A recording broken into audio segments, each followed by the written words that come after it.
కాళేశ్వరంలో అవినీతి జరిగింది అని, ఆ అవినీతికి కారణం హరీష్ రావు, సంతోష్ అని. అయితే ఆ ఇద్దరి వెనుక సీఎం రేవంత్ ఉన్నారన్న ఎమ్మెల్సీ కవిత కమెంట్స్ పై కాంగ్రెస్ నేతలు భగ్గుమంటున్నారు.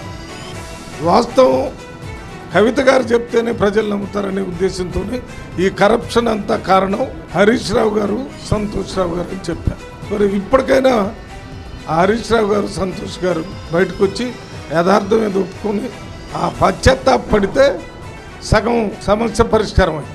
వాటిని మనం పక్కన పెట్టి ఈమె వ్యాఖ్యలు, ఆమె వ్యాఖ్యలు ప్రామాణికం చేసుకొని చర్చ చేస్తే అది మనల్ని మనం దిగజార్చుకోవటం తప్ప మరొకటి కాదు.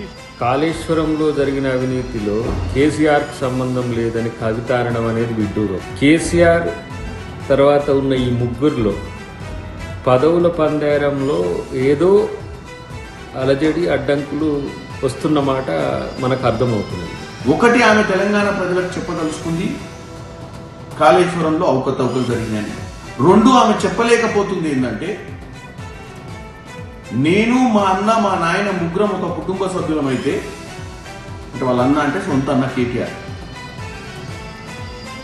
మా హయాంలో దోచుకున్న డబ్బు ఈ ఇద్దరికి వాటాలు ఎందుకు వేసిర్రు, ఈ ఇద్దరు వాటాలు తినడం వల్ల ఆమెకు కొంచెం ఇబ్బందికరంగా ఉంది, ఆమెకు వాటా ఇయ్యలేదనే దాన్ని క్లియర్గా కనపడుతుంది ఆమె భావోద్వేగం. అమరవీరుల ఆత్మ పోషిస్తాను.